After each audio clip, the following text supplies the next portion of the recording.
ಈ ಬಗ್ಗೆ ಮಾಹಿತಿ ಕೊಡ್ತಾರೆ ನಮ್ಮ ಪ್ರತಿನಿಧಿ ರವಿ ಶಿವರಾಮ್. ಇದೀಗ ನಮ್ಮ ಜೊತೆ ಸಂಪರ್ಕದಲ್ಲಿದ್ದಾರೆ. ರವಿ, ಯತ್ನಾಳ್ ಅವರಿಗೆ ಕೇಂದ್ರ ಶಿಸ್ತು ಸಮಿತಿಯಿಂದ ಬಂದಂತಹ ನೋಟಿಸ್ ಏನ್ ಇದು? ಇಂಡಿಕೇಶನ್, ಯಾವುದರ ಇಂಡಿಕೇಶನ್ ಇದು? ವೀಣಾ, ಇಷ್ಟು ದಿನಗಳ ಕಾಲ ಯತ್ನಾಳ್ ಮಾತಾಡ್ತಾ ಇದ್ರು ಕೂಡ ಯಾವುದೇ ಒಂದು ಕ್ರಮ ಆಗ್ಲಿಲ್ಲ ಅನ್ನೋ ಬೇಸರ ವಿಜೇಂದ್ರ ಮತ್ತು ಅವರ ತಂಡಕ್ಕೆ ಇತ್ತು. ಮತ್ತು ಕೆಲವು ಕಾರ್ಯಕರ್ತರು ಕೂಡ ಅದ್ರ ಬಗ್ಗೆ ಪ್ರಶ್ನೆಯನ್ನ ಮಾಡ್ತಾ ಇದ್ರು. ಹೀಗಾಗಿ ಹೈಕಮಾಂಡ್ ಸುಮ್ಮನೆ ಕುಳಿತಿದೆ, ಏನನ್ನೂ ಕೂಡ ಗಮನಿಸ್ತಾ ಇಲ್ಲ ಅಂತ ಮೆಸೇಜ್ ಹೋಗಬಾರ್ದು ಎನ್ನುವ ಕಾರಣಕ್ಕೂ ಕೂಡ ಹೈಕಮಾಂಡ್ ಅವರಿಗೆ ನೋಟಿಸ್ ಅನ್ನ ಕೊಟ್ಟಂತೆ ಕಾಣ್ತಾ ಇದೆ. ಆದ್ರೆ ಯತ್ನಾಳ್ ಅವರಿಗೆ ಈ ನೋಟಿಸ್ ಬಹಳ ಗಾಬರಿಯನ್ನಂತೂ ತರಿಸಿರುವಂತ ಸಾಧ್ಯತೆಗಳು ತೀರಾ ಕಡಿಮೆ.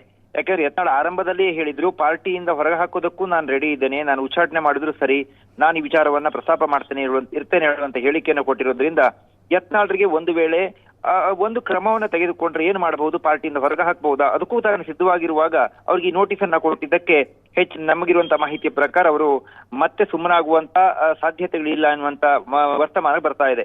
ಯಾಕೆಂದ್ರೆ ಯತ್ನಾಳ್ ಅವರು ಈ ಹಿಂದೆ ಯಡಿಯೂರಪ್ಪ ಅವರ ಬಗ್ಗೆ ಮುಖ್ಯಮಂತ್ರಿ ಸ್ಥಾನದಲ್ಲಿ ಇರುವಂತ ಸಂದರ್ಭದಲ್ಲಿಯೇ ಮಾತನಾಡಿದ್ರು. ನಂತರದಲ್ಲಿ ವಿಜೇಂದ್ರ ನಾಯಕತ್ವದ ವಿಚಾರಕ್ಕೆ ಸಂಬಂಧಪಟ್ಟಂತೆ ಮಾತನಾಡಿದ್ರು.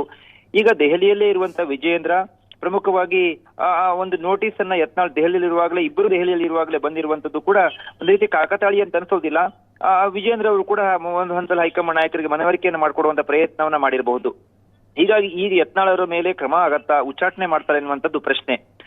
2 ವರ್ಷಗಳ ಹಿಂದೆ ಅಂದ್ರೆ ಯಡಿಯೂರಪ್ಪನವರು ಮುಖ್ಯಮಂತ್ರಿ ಆಗಿದ್ದ ವೇಳೆ ವೀಣಾ, ಆಗ್ಲೇ ಯತ್ನಾಳ್ ಅವರ ಮೇಲೆ ಒಂದು ಕ್ರಮ ಆಗ್ಬೇಕು ಅನ್ನೋಂತ ಒಂದು ನಿರ್ಣಯಕ್ಕೆ ಒಂದು ಹಂತದಲ್ಲಿ ಬಂದಿದ್ರು. ಆದ್ರೆ ಅವತ್ತು ಕೂಡ ನಿರ್ಣಯವನ್ನು ತೆಗೆದುಕೊಂಡಿರಲಿಲ್ಲ. ಆದ್ರೆ ಈ ಅದಾದ ಬಳಿಕ ಪಂಚಮಸಾಲಿ ಹೋರಾಟ ಇರಬಹುದು, ಪಂಚಮಸಾಲಿ ಮೀಸಲಾತಿ ವಿಚಾರಕ್ಕೆ ಸಂಬಂಧಪಟ್ಟಂತೆ ಆ ಟೀಮ್ ಅನ್ನ ಲೀಡ್ ಮಾಡ್ತಿರುವ ಯತ್ನಾಳ್ರಿಗೆ ಈಗ ಆ ಇಡೀ ಸಮುದಾಯವನ್ನ ಹೋಗುವಂತ ಮೆಸೇಜ್ ಏನಾಗಿರ್ತವೆ, ಅದೇನಾದ್ರೂ ಪಾರ್ಟಿ ಮೇಲೆ ಪರಿಣಾಮ ಬೀರಬಹುದಾ ಇತ್ಯಾದಿ ಯೋಚನೆಗಳನ್ನಂತೂ ನಿಶ್ಚಿತವಾಗಿ ಹೈಕಮಾಂಡ್ ಕೂಡ ಮಾಡಿರುತ್ತೆ. ಆದ್ರೆ ಪಾರ್ಟಿಯಲ್ಲಿ ಶಿಸ್ತನ್ನ ಮೀರಬಾರ್ದು ಎನ್ನುವ ಕಾರಣಕ್ಕೋಸ್ಕರ ಹೈಕಮಾಂಡ್ ಒಂದು ದೃಷ್ಟಿಯಲ್ಲಿ ಈ ಒಂದು ನೋಟಿಸ್ ಅನ್ನ ಕೊಟ್ಟಂತೆ ಕಾಣುತ್ತೆ. ಅದರ ಕ್ರಮದ ಬಗ್ಗೆ ಯಾವುದೇ ಆದ ಒಂದು ಸ್ಪಷ್ಟನೆ ಇನ್ನೂ ಸಿಗ್ತಾ ಇಲ್ಲ. ಥ್ಯಾಂಕ್ ಯು ರವಿ, ತಮ್ಮ ಮಾಹಿತಿಗಾಗಿ.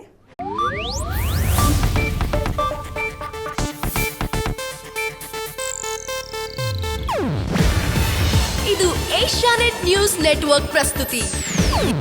ನೀವು ನೋಡ್ತಿದ್ದೀರಾ ಏಷ್ಯಾನೆಟ್ ಸುವರ್ಣ ನ್ಯೂಸ್.